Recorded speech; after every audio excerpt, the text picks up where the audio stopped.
Hey Internet, I'm Simon Squibb, your host at the Good Luck Club podcast. Our mission is to help anybody out there that's thinking of starting a business do just that.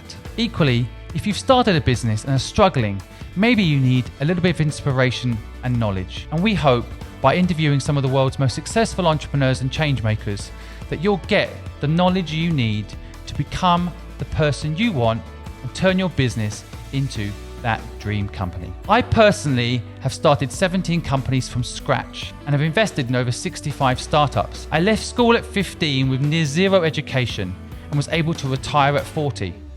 When I sat down and analysed how I did it, I discovered a secret. It was all luck. So in each episode, I'm here to tell you, in my opinion, no matter what you're building, shipping or thinking, without luck, it ain't gonna work. Each week, I will discuss with my guests this theory and test it and see if luck is a skill as I feel it is, and if it's possible to pass it on to the next generation of entrepreneurs. I hope you enjoy our episode this week.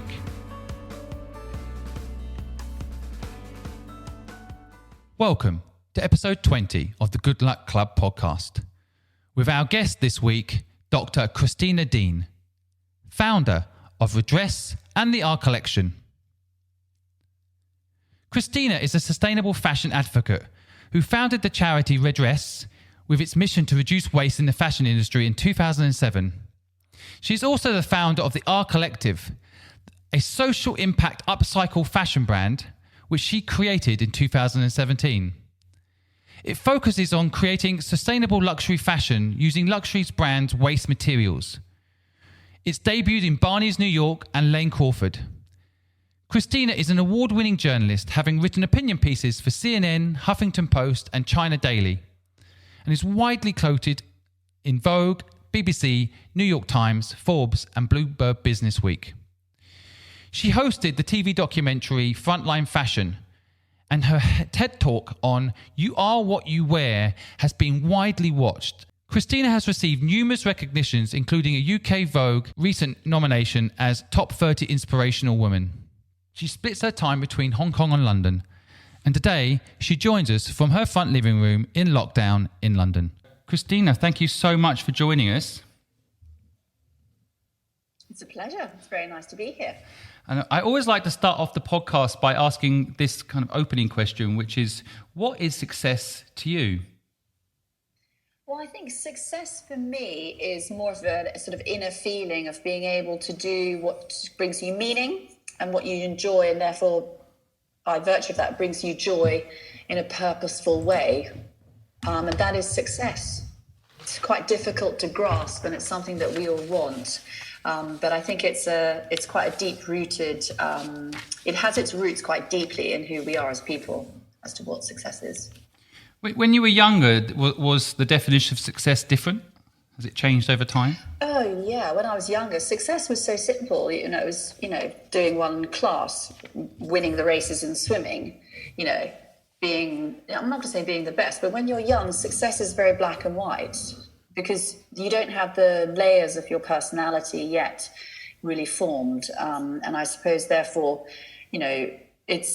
life is always much simpler, of course, when we're younger. So success was easy when I was younger, but now, as a more mature woman, it's actually my birthday today. I'm 42.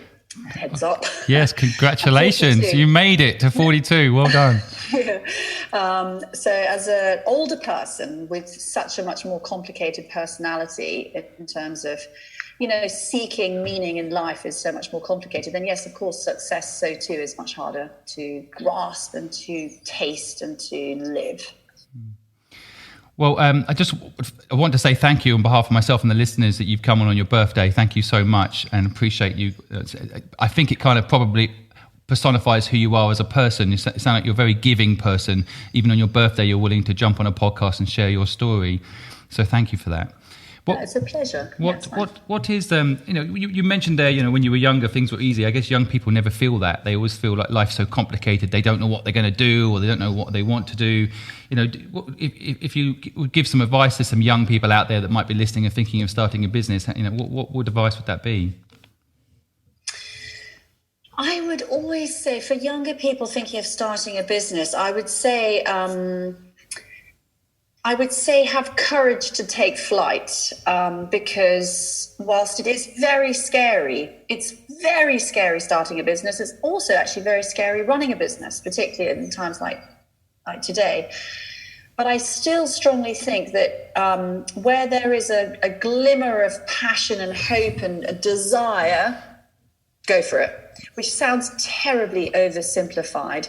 But I believe that you shouldn't let fear stop you from doing something. So I particularly say that, maybe I need to explain briefly who I am, because in a nutshell, I don't know if you want me to segue into this, sorry, but basically I've started enterprises, a few in my time, and I've done many, many things which I should never have been able to do. If you look at my CV, if you look at who I am on paper, I am really not supposed to be doing what I'm doing. But it is because I'm passionate and because I'm intrigued and because I somehow squash fear down that I'm able to get where I'm at. So therefore, like when I'm thinking about a younger person starting a business, I would just say, even if you don't feel equipped, you can actually do it. Because I've done it, and I'm not equipped to be doing what I'm doing at all, but I've somehow meandered my way through 13, 14 years of hell, and I'm still here with a smile on my face on my birthday. I think that's a really interesting insight, actually, that you're highlighting there. I think that a lot of people, for example, don't think they should be entrepreneurs. Because they've decided what an entrepreneur looks like. And there are actually 8 different types of entrepreneurs, but they've got an image of what an entrepreneur looks like.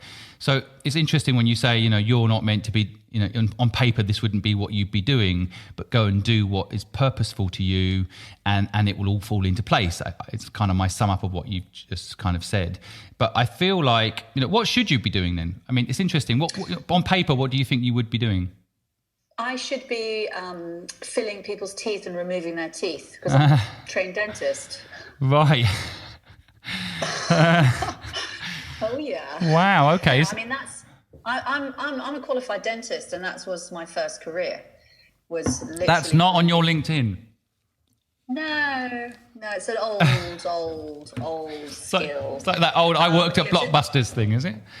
Huh? Is it that on the CV I used to work at Blockbusters? It's that far back that it's not on the CV anymore. Yeah. Right. Yeah, so that's what I should be doing on paper. I shouldn't be a sustainable fashion entrepreneur stroke advocate who's, done. Obviously, I don't want to pat my own back, but Well, if you don't, who will? No, I don't like. I mean, I'm lucky. I enjoy what I do, so I get little pats on the back every day, and they're little bits of enjoyment and meaning. So that is my pat on the back. I don't need other people to do it, really. And I think self-congratulation is a bit cheesy and a bit, it's unnecessary. So if you enjoy something, you don't really need a pat on the back, is really what I'm saying. Well said. So yes, I should be in a dental surgery right now, but I'm not. That's my first experience of fear, I suppose, actually. And that was what I was referring to, because so basically I was a dentist, and then I became a journalist, and I was writing about health and public health and the effects of water pollution and environmental pollution on health. And I do have a natural and very deep-rooted interest in public health. And it was that understanding of fashion and textile industry, traveling around Asia, particularly around China, seeing the pollution from multiple sectors and understanding the health effects that had, that was my turning point from leaving a kind of medical world, if you can call it that, to entrepreneur fashion world. Now, so how did it feel? It was terrifying, because I had, 7 years in the bank of one skill, being a dentist, and then all of a sudden I was going to go into something completely different, which was advocacy around sustainable fashion. So the only thing that got me through it was basically a gut full of determination, because I had absolutely no experience. And that's why I say to people who are considering, sometimes not having experience in something is exactly what you need. Because I was ballsy enough, and quite honestly, maybe I wasn't stupid enough, I was ballsy enough to ask very obvious questions of the fashion industry. Why the hell are you so polluting? And surely there can be a better way to make and produce and wear clothes. And that was my very obvious question, which had I been trained in the fashion industry, had I come through a uni and done design, textile design, whatever, I probably wouldn't have had the balls to ask those very obvious questions. And by the way, I do have balls, even though I don't really, I do have balls. To be an entrepreneur, you have to have balls. Totally. Yeah, and actually that sounds really sexist. Balls or boobs, I'd have to say. You've got to have I think it's an English saying for like grit. Yeah, I know what you mean. Sorry? It's an English saying for grit. For any American listeners out there, you're not being crude. It's kind of the way of explaining toughness, I guess. Yeah. Which actually, when you think about it, even that's probably not quite right. But still, yes, your point is toughness. It's grit, and actually now we need grit more than ever before. Totally. It's, business is easy on a good day. I mean, anyone can do it. I've always said that, obviously I started a charity first, and I started and ran Redress, the charity. For 10 years I ran it. It's now 13 years and I'm now the board chair of that, but I'm still very, very heavily involved in Redress. And then for 3 years I founded and then ran the R Collective, which is a social impact business. So I've had my fingers in the pies of non-profits and for-profits, or social impact business. And when times are good, anything's easy. Anyone can do it. Anyone can start an organization. It's not that difficult. It's when things get tough that you need this grit. I have to say, I can genuinely say my feet are slightly numb right now because I feel under so much pressure to keep the money coming into these organizations and to keep people's jobs and to keep this dream alive. When I say my feet are numb, I actually mean it. It's like, it's not anxiety. It's just, maybe it's a little bit of fear. It's determination. This is grit. This is, the shit is hitting the fan literally as we speak.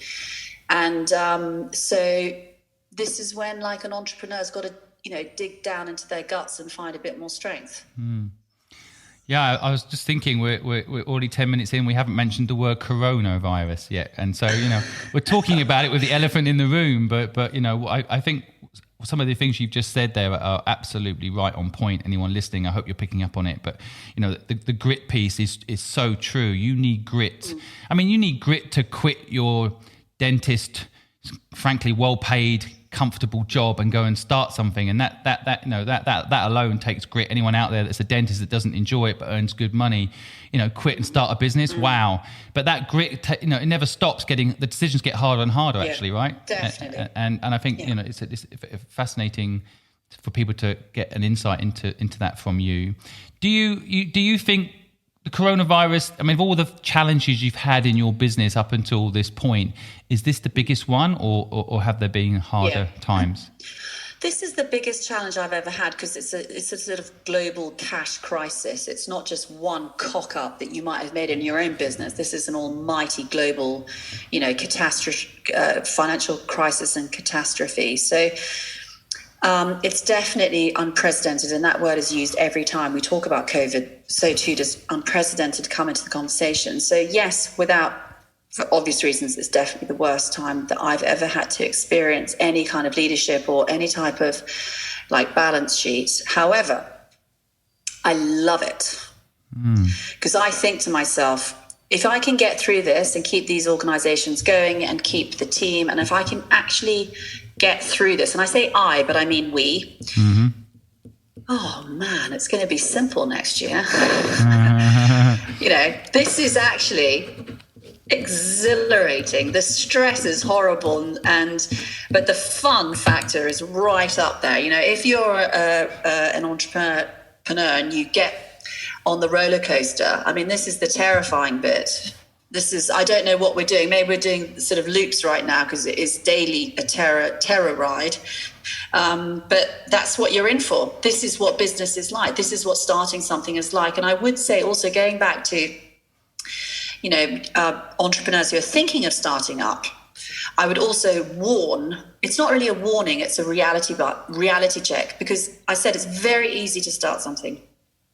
It's very difficult to keep these things going, and everything takes much longer than you think. And those are really where I'm at right now. It's very hard to keep these things going, and particularly with what's going on right now. And what can I say? My feet are numb. No, I think a lot of people can relate to your situation, and I do think that in many respects, putting coronavirus aside for a second, that sometimes being an entrepreneur, that it's seen as glamorous, and you're free, and you've got this kind of in control of your own destiny and all the benefits of being an entrepreneur. But it's one of the hardest things you can do ever. It can be very lonely. You're learning on the job. Everybody is. Mm-hmm. There's nobody at the top above you telling you what to do. You're always generating your own ideas and your own opportunities, and it can be tiring, right? I mean, you're 13 years in. So have you had a break? Is this continual 13 years, or how have you played it? I suppose I've never had a break per se. I mean, yeah, I've had the odd holiday. I once went to Mongolia with no Wi-Fi for 2 weeks. That's the only break I've really had. There's no signal there. It's funny how you remember that more than anything, isn't it? No Wi-Fi for 2 weeks. That's the holiday you remember. Yeah, I remember that one. I suppose, so the question is, how have I managed without a break, so to speak, for so long? Yeah, I guess it's more I want the audience to understand your process. I mean, 13 years at the pace you're talking about, because I appreciate the coronavirus is like another gear, but you've probably been going at pace since you started to prove that giving up the dentistry lifestyle, maybe prove to your parents or prove to friends that was the right decision. So I can imagine from day one, you've been quite motivated. So how have you managed it, I guess? If someone's thinking of starting out, what was your mistakes and what was your... How I managed it? I've managed it because I'm so lucky that I enjoy it. I love what I do. So that's the only reason I've been able to cope. If I didn't enjoy this, there's no way on earth that I could have lasted 13 years of ups and downs and, more ups and downs and work pressure. And, I've got 4 kids as well. So the fact that I absolutely love what I do is the only reason that I'm able to do it, because otherwise, if you didn't enjoy it, I mean, my goodness, who would go through this hell? But what you're talking about there, I think for the audience out there listening, this is crucial, because a lot of people start a business because they see a niche, or they see a gap in the market, or they see a way of making some money. And I wish I could transfer the knowledge of what you're talking about here, because I know it to be true too, into these people and make them realize that actually what matters is what they're doing is purposeful, right? Yeah, because then the ups and downs of being an entrepreneur, the battle scars involved don't hurt as much, because there's a bigger picture thing here. But so many people don't start a business with purpose as the first thing they think about. They start a business with a gap in the market, right? Yeah. Oh, damn. I mean, I don't know how people could do that. I mean, so for me, the purpose of what I do is at the core of why I get up every day. And it's why I can weather the audits and the fundraise and the HR horror and nightmares that come with any business, because the purpose is number one. And the purpose is so exhilarating that it takes me through it all. So, I mean, for me, and everyone's different. Everyone's completely different, of course, but I couldn't run a business that I didn't have my heart, all over it. I couldn't, in terms of that. I would also say that it's very important to say this, because you said that there are 8 types of entrepreneurs. I don't know what they are, but I just want to say what I am, because maybe there's a 9th. So I have like my normal, yes, I'm an entrepreneur for sure, but there's a little it's not really a secret, but there's a little little entrepreneurial thing that I do, which is the only way that I can survive, which is that I have bought and sold property since I was 19. And as you know, I'm 42 today. So I just wanted to make that clear, because in my world of the R Collective, I could not survive financially at all. So I'm only an entrepreneur because I've got another little, much more profit-making venture that I do on the side. And it's important to say that, because if you want to start up and be a true entrepreneur, well, you have to find a way to pay your bills. And so I found a way to pay my bills, but they're not actually in the direct running of what I'm actually doing day by day by day. And that's important, because it's actually quite difficult to make money as an entrepreneur, right? I mean, I don't know how much money you've got, and I'm not asking you, but well, you're smiling. Hey, wow. I don't know what that means. You know what I'm saying there? I do. there's a hobby entrepreneur who's, inherited money or got money or married into money or, however you get your money. But a true entrepreneur needs to survive on what they're actually doing. So I just want to make that really clear, because I think it's very romantic to think of yourself as an entrepreneur. But unless you're surviving on what you're making, I don't know that you are an entrepreneur, are you? I think it's a really valid point, and I kind of want to unpack it, and I'm wondering how, because there's a part of me that wants to help people understand that finding purpose will drive you to do what you love every day. And I do believe there is sometimes a misunderstanding that because it's a purposeful business, it won't make money. And that's not true. Of course, there are businesses that can have purpose, that can have a meaning, that are very profitable.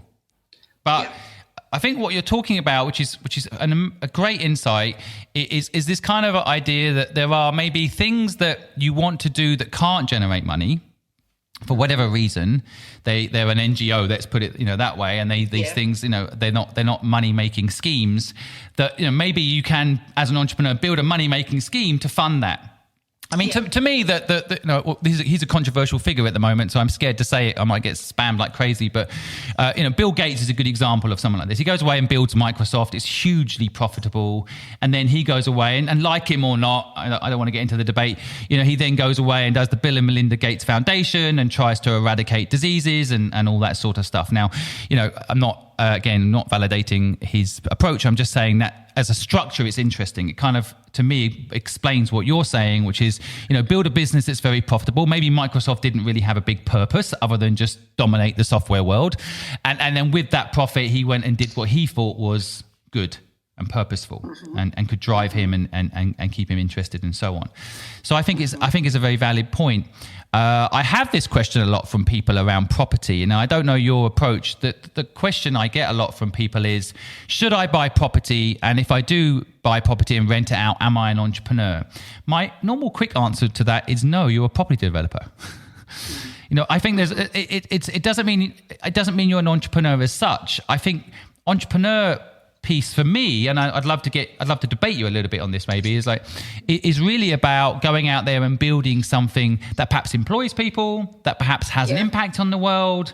And anyone can buy and sell property, and a lot of people do.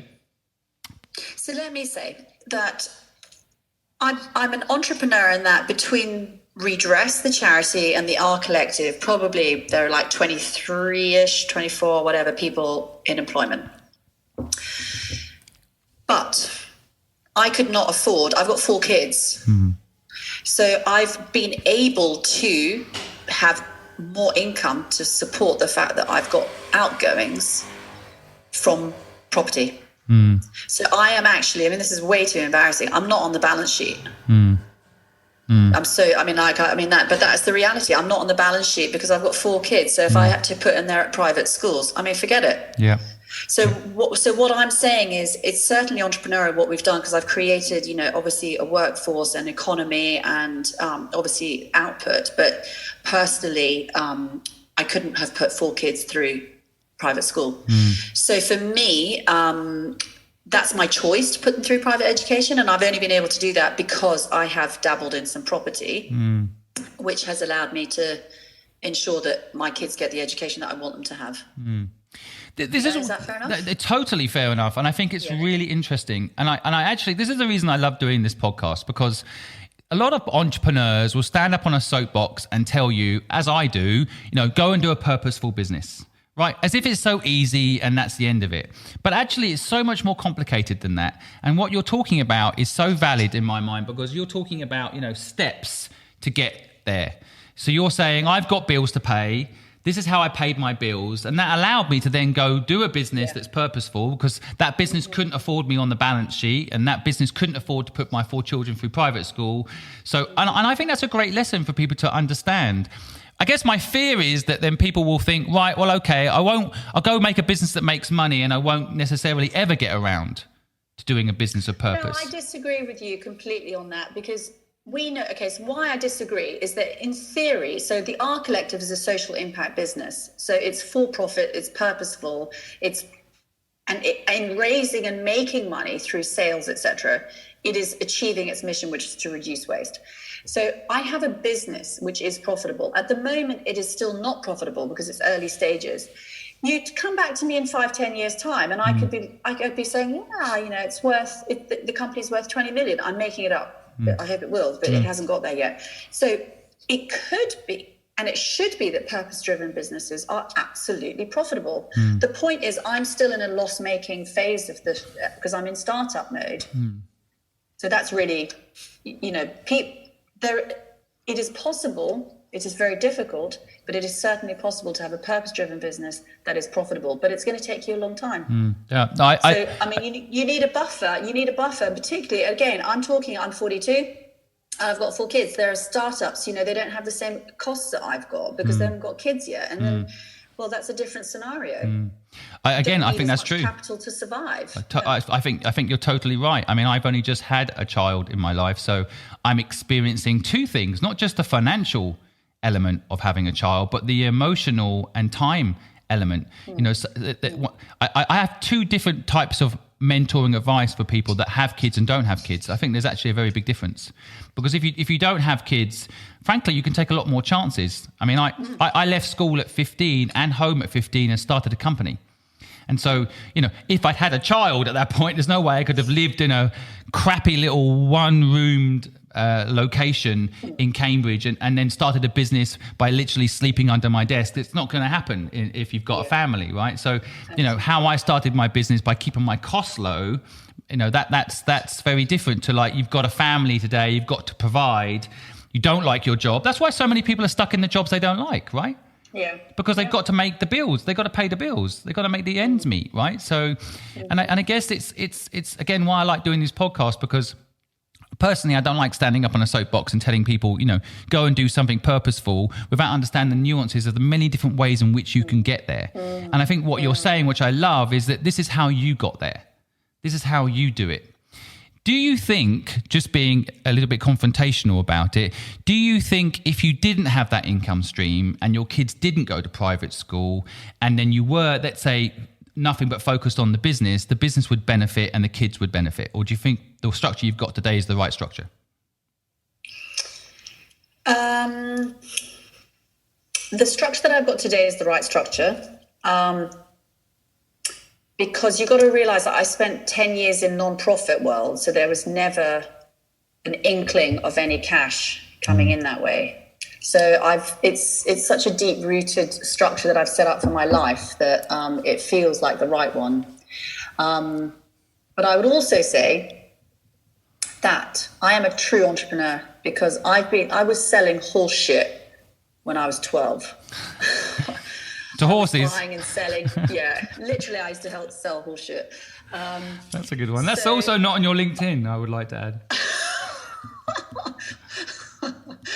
Quality horse shit, I've got it. Yeah, you need it, I've got it. So I say that because rewind.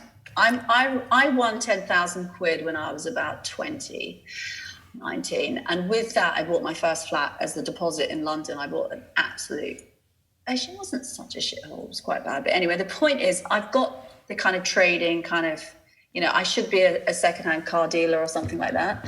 So why I say that is because I had, way before I'd even considered having a family, I had started to buy and sell property because I loved it. I loved the kind of the thrill of the chase and finding a good deal, doing it up. This was when the market was really picking up.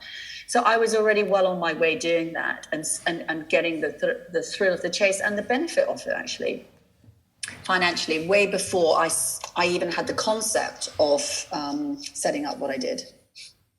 So I didn't even answer your question.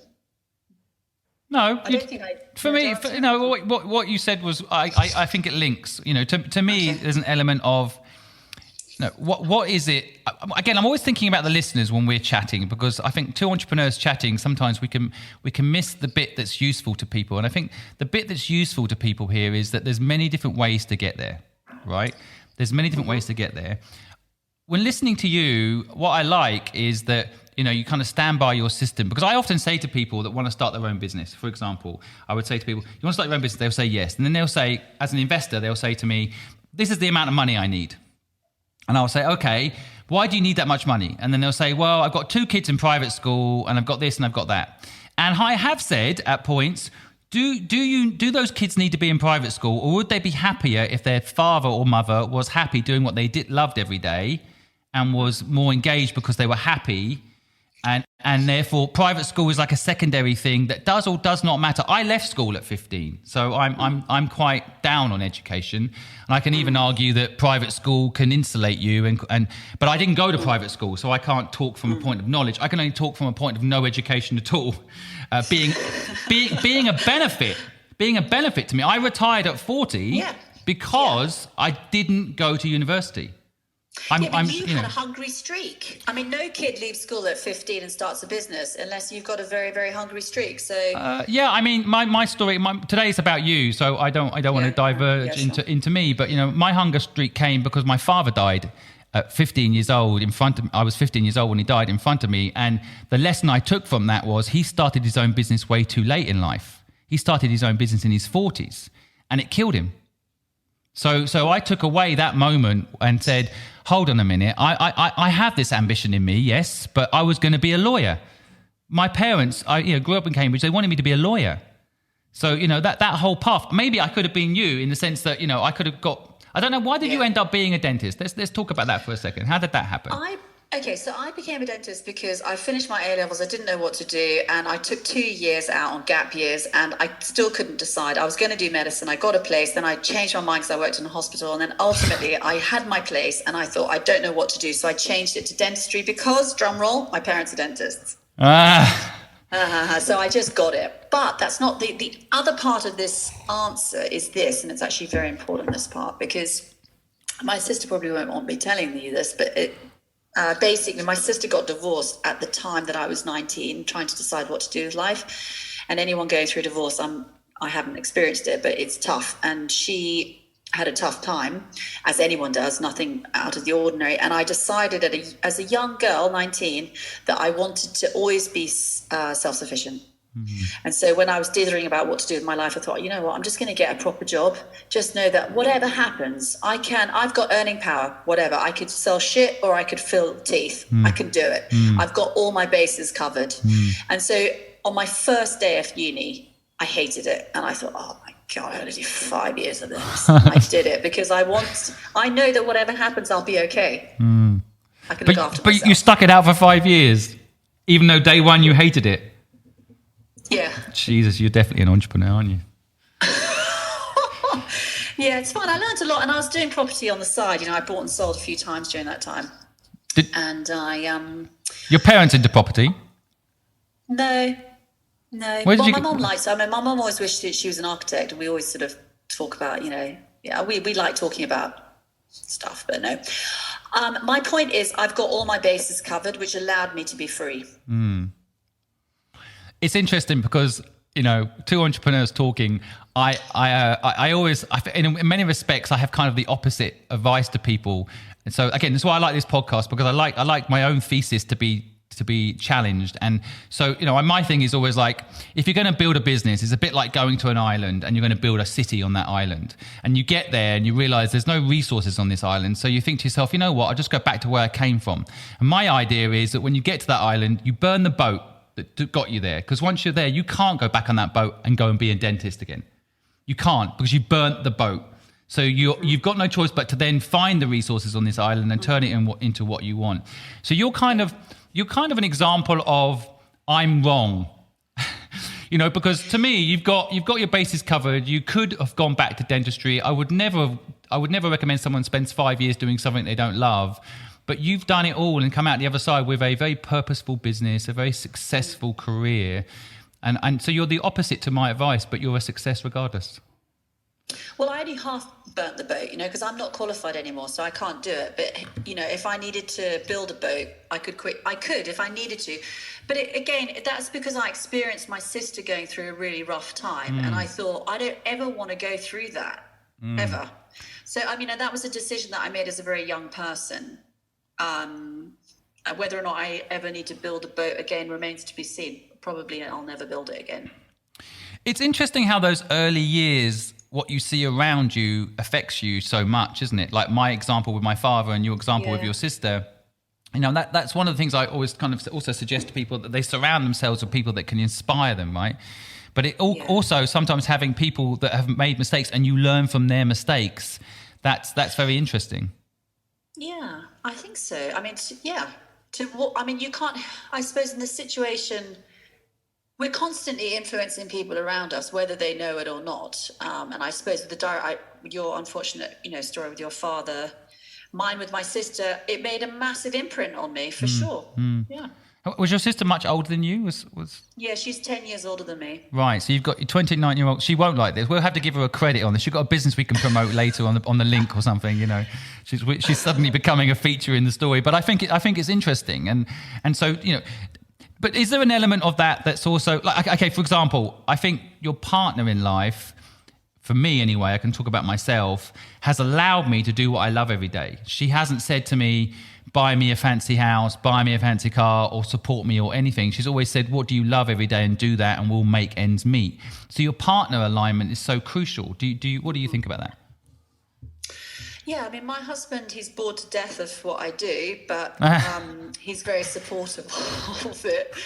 No, I'm very, very, very lucky because he's supportive of it. And when I made the decision to leave dentistry, it was a joint decision. Right. Yeah, it was a joint decision. Knowing that you told him you were going to do it, and he said, "Okay." Was it that type of joint decision? No, we pretend that things are joint decisions. Right, I know. I have a partner like that. Yeah, she makes me think even better than that. She makes me think it's my decision. Just genius. Like, we were living in Hong Kong. I was perfectly happy. And then she suggested living in England, and somehow it became my idea, and here we are living in England again. I don't know how that happened exactly, but it's power of the female, I think. Yeah, that's true. But luck-wise, I mean, I have this theory about luck. What's your feeling about luck? Do you think luck plays a part in it all, or how do you view it? I'm not really sure about luck because I'm not even sure that I believe in luck. I know you do, but I don't think I believe in it mainly because I was influenced by a TED talk that I watched on a flight not long ago. And the lady, the expert, she's a Stanford entrepreneurial kind of expert, Tina Sealing. And actually the podcast, because I had a quick look at what it was called. It's called Success or Failure. What is it called? So basically, I think you and I probably disagree about luck as well, because I'm not sure that I particularly believe in it, because it's too sort of wishy-washy. I mean, who makes luck, and where does it actually come from? I don't know that that's necessarily true. And I was particularly influenced by a TED talk that I watched on a flight recently by a kind of Stanford professor called Tina Sealing, and she argued that there is really no such thing as luck. She gave the definition, I'm reading it actually, that luck is success or failure apparently caused by chance. And she argues that the apparently is not necessarily what we believe it to be. So what does that actually mean? She gave the vision, and it has really helped me, that luck is like the wind. And, it's blowing around us, it's gusty, it's in squalls, or it's in flutters, or I forget all the names for wind. But maybe there is luck everywhere around us, but it doesn't just smack you in the face and say, today you're the lucky one. It's actually about you as an individual, and the way she puts it, if you're on a boat sailing, moving your sails, making your sails larger, catching the wind, finding where is that lucky streak, it's over there, moving with it. And I really like that, the idea of being, let's just say, a boat in a choppy ocean, following the wind. And following the luck, because I definitely don't think it just lands on your desk. Yeah, I think that's a great example. I know exactly what you mean. In fact, I think it's not that then you're saying luck doesn't exist. I'm saying it does, and actually by that definition, luck does exist. It's just a question of capturing it in your sails, right? Yes, exactly. Capturing it. I just don't believe that it lands. I don't think it's just it doesn't just land on you. Today you're the lucky one. It doesn't. Yeah. Well, you've got to go out and find it. It's again, I mean, the reason I do these podcasts is just to talk about this subject of luck, because I want entrepreneurs out there to understand about, I think luck is a skill. We're actually saying the same, actually. I'm saying luck is a skill. Okay. It's not random.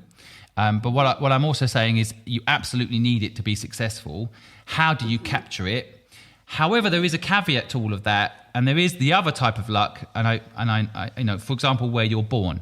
There's no sale that you've built to capture that luck. You're born into the right environment, or parents that can educate you, or for example, or help you. But there's no, I know. But at that point, you're born, and we've had our education. We're talking about people who are entrepreneurial, starting up or thinking about starting up.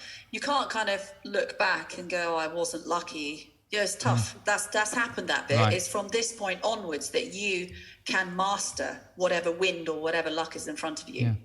Yeah, that's true. I think actually what I tend to say to people, I can see an entrepreneur that's going to make it and an entrepreneur that's not going to make it, depending on their perspective of what's just happened to them. So you're an example of someone I absolutely know will always be successful, because you're looking at coronavirus and saying, I'm actually excited about the opportunities and the chance to make a difference. And, you're seeing it as a positive. Whereas I know some people are like, oh, the business has got to close, coronavirus hit us.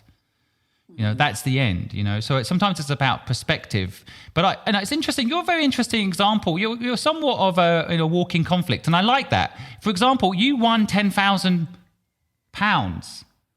Sounds like that was a lucky moment that bought your first property.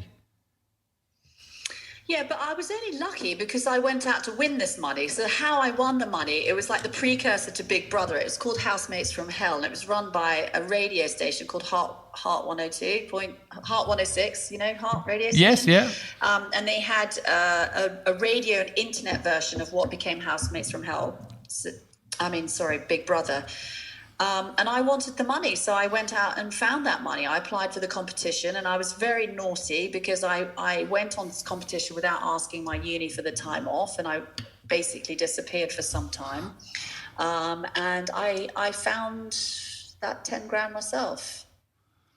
So, but wasn't there an element of luck in the whole process that you got selected and then you won? Yeah. Okay, I was lucky that they were looking for a personality that was similar to mine. And I was lucky that they didn't actually select me. What actually happened, it was a Monday afternoon. They were going live the next morning on a Tuesday morning. And I got a call at 5 o'clock saying the other girl had pulled out because she was the celebrity's kid. I can't remember who she was. And she must have had cold feet.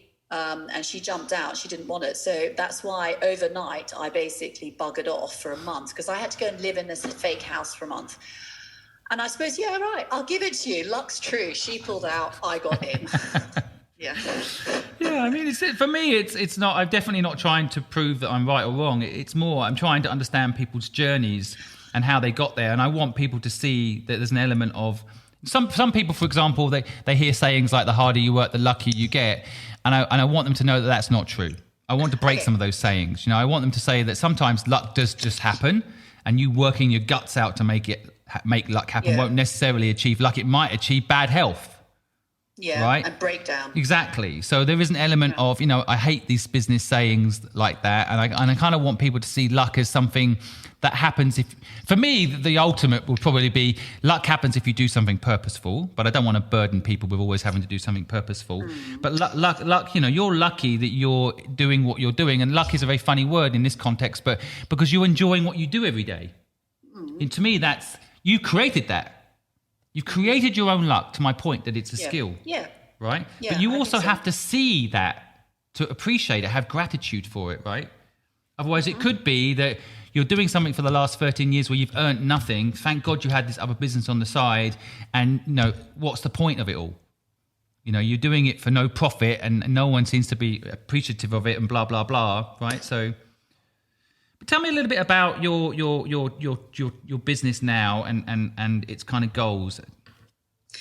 So the R Collective social impact business, it's an upcycled women's wear fashion brand, and it's a waste management service provider for fashion industry. So the mission of this business is to reduce waste. That means that we capture, rescue, recycle, reuse waste materials from other businesses and other fashion businesses. And we, through design, through innovation, through supply chain, through recycling partners, we reduce waste. And how long have you been doing it? Well, I mean, in some ways, I've been doing it for 13 years since I started Redress, the nonprofit, which has a similar mission. But I've actually physically, in the company structure of the R Collective, actually been doing it for 2.5 years. And how did you make it happen? What was the process to bring this business about? And what is the business model exactly? The business model is a fashion brand. So we take fabrics and we redesign them and we create women's wear and we sell them wholesale to like Net-a-Porter, Lane Crawford, and we are direct to consumer through our website. So 50-50 of our sales are across wholesale and direct to consumer, roughly. And then our other revenue stream is basically getting rid of other brands' waste in a sustainable way, which means that we basically have a service fee to deal with other people's mistakes, other people's waste. So revenue is gone through it's fallen through a massive hole this year for obvious reasons. It's terrifying. But that said, and I'm probably not answering your question, how do I start this? I started it because I was very, very knowledgeable of waste, having done 10 years of redress and understanding how and where waste is generated in the supply chain. And I started it because it was rude not to. Why I say that is because I had so much knowledge and insight and connections that made it so easy to just get the catalyst, which was some cash, and put that spark of cash into what we already had, and what sort of knowledge we already had and connections, etc. And that's why I started the business. But really, if you think about it, we talk about purpose-driven business, and in the fashion industry, we need it enormously because, fashion is a hugely, out of control sector that's very polluting. So the idea of having a fashion brand, that the more successful that this fashion brand gets, both in terms of sales and revenue, the more good we can do. So I'm focused on obviously generating more cash for the business, because every drop of cash I can get in the door is positive impact. Yeah. And actually, I said to you that my feet were numb, and I said that this is a terrifying time. I've been fundraising for 6 months. So I funded the first kind of round myself, or the kind of seed funding. And now I'm getting investors on board. And literally, I've been fundraising since August and with great success, but I'm right on the nose of getting these people confirmed and lined up. And so it's to the point of I have no idea what I'm doing. I've never done a proper fundraise in terms of for-profit sector. I've fundraised forever on non-profit. This is my first fundraise. And I'm winging it like crazy, but I'm getting there. So it's terrifying.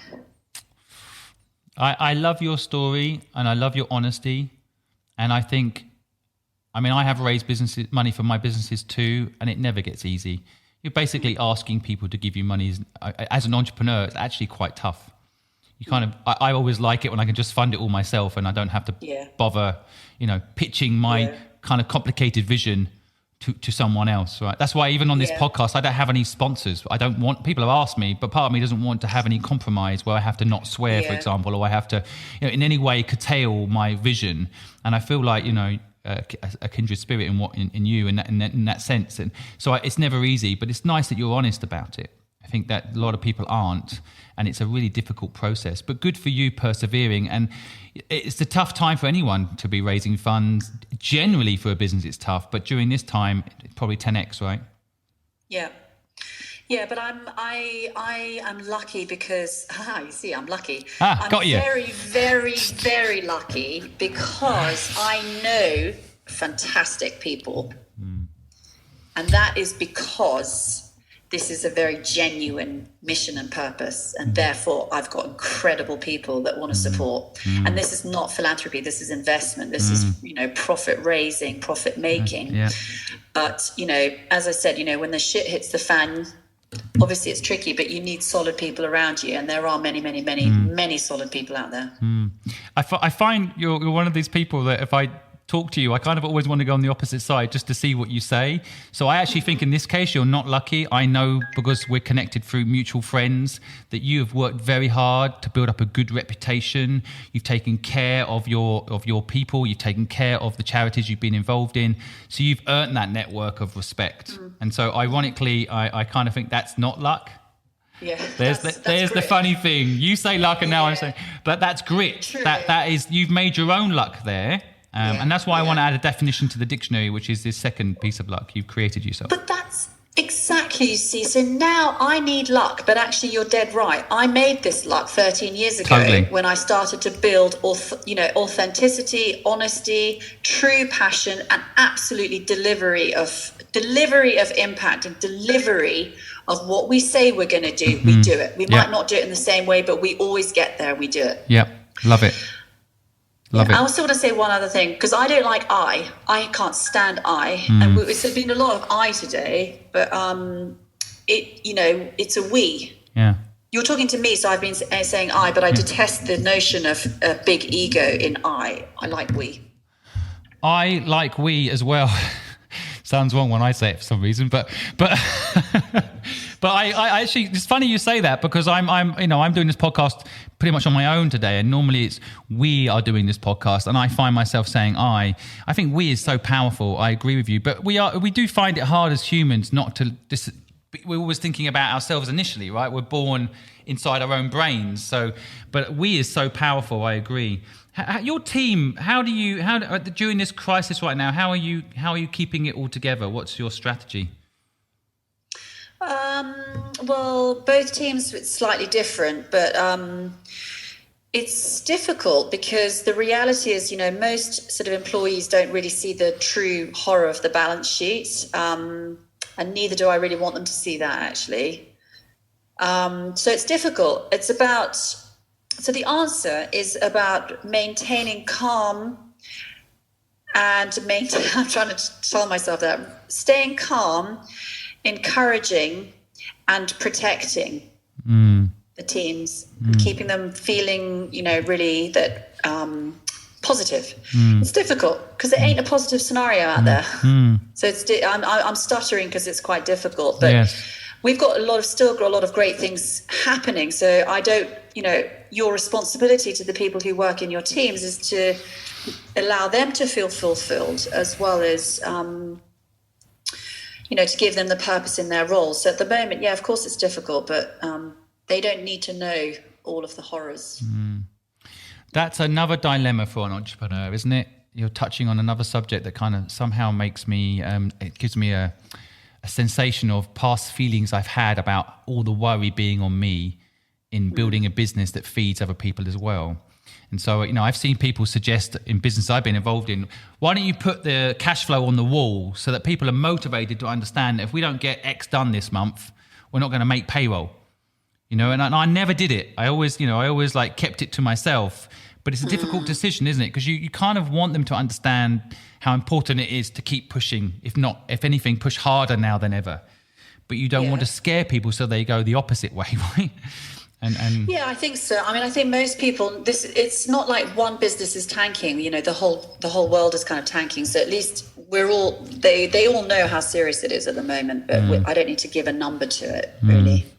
Because they go home, they get it from their partners, their mums, their dads, their uncles, their aunts. Everyone's talking about the same thing. So at least they know how we're in this kind of cash crisis altogether. Well, I think I could talk to you forever, and I look forward to the day we can actually sit down and have a coffee together and chat about entrepreneur life. But just leaving with a few things. First of all, is there anything myself or my audience can do to help you? The second question really is kind of a more light-hearted thing. If you went back to your younger self and gave some advice, what would it be? I think in terms of audiences, the help is, I suppose, just to follow us and to talk about us and to know what we are doing and to be interested in what we do. If anyone's got a few mil, I'll have it. Come on, Sequoia. I know you've listened to this podcast a few times. Step in and help this fantastic entrepreneur, please. Yeah, no, obviously I'm being facetious. Of course, money's king at this time, or king and queen and jack and, ace of spades and all the rest of it. But no, I think being really engaged in what we're all doing is important, and that is of help. Talking about us, etc. If I could go back and tell my younger self, a piece of advice, I would say that whatever you are going to do, it's going to take you much longer than you ever expect. And therefore, the second part of that is that you better be sure you want to do it. Because I even think, wow, I'm going to take this fundraising because I'm nearly closing now. And to your point, I then will have other investors whose money I take incredibly seriously, and therefore I'm going in for another, 10 years. I've signed up for another 10 years of this. So it takes a long time and it's a lot of hard work. Wow. I have really enjoyed talking to you today. You've said some things that really resonate with me. I've enjoyed the challenges on certain subjects. I just want to sum up a few things that I've taken away from this for the audience. First of all, I just want to say to anyone listening, all the links for Christina's businesses are in the comments of this broadcast. So please follow her, connect with her. Even just saying hello, I'm sure would mean a lot to her, just to show your support. Equally, if you know anyone out there that's got a couple of mil that could invest in her business other than me, please do share her story. And again, Sequoia, step up, please. I know you listen to this podcast. I've seen you on the analytics.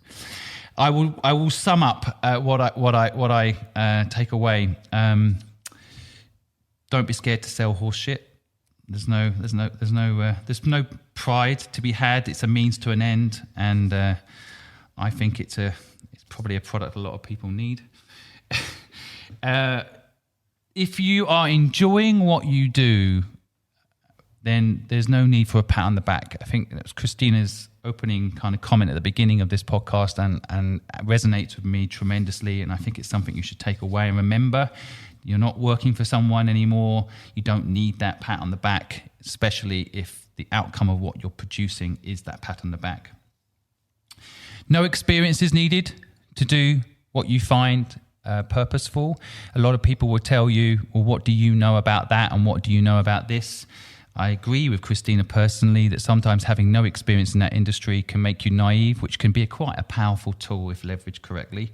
That doesn't mean to say if you've got experience in an industry, you shouldn't use it to your advantage. My last guest, Simon Long, built a bank from scratch because he was in banking before. But I'm sure his next venture will not be banking. Once you've learned to be an entrepreneur, then you can transfer those skills across. But do not think that you need to know space to go and do a space business. Elon Musk certainly knew nothing about space. He just hired the talented people. He just believed that this planet needs, we need to have the humans on a second planet. So he went and built a space-linked company. He didn't know anything about space at that point. So I think Christina's point is very valid. Do not need experience to do what you love. And remember, folks, again, Christina's quote today, which I love, which is, anyone can do a business when it's easy. It's this moment now that really determines who's a true entrepreneur and who was faking it. So love the pain and have a side hustle. Enjoy the process, the highs and lows, because we'll all be dead soon. Christina didn't say that. That's my view. So I hope you've enjoyed today's broadcast. I want to thank our guest, Christina. Thank you so much for your time on your birthday. All my audience right now who are listening to this will be singing you happy birthday. So around the world, from Asia to America to right here in London, happy birthday.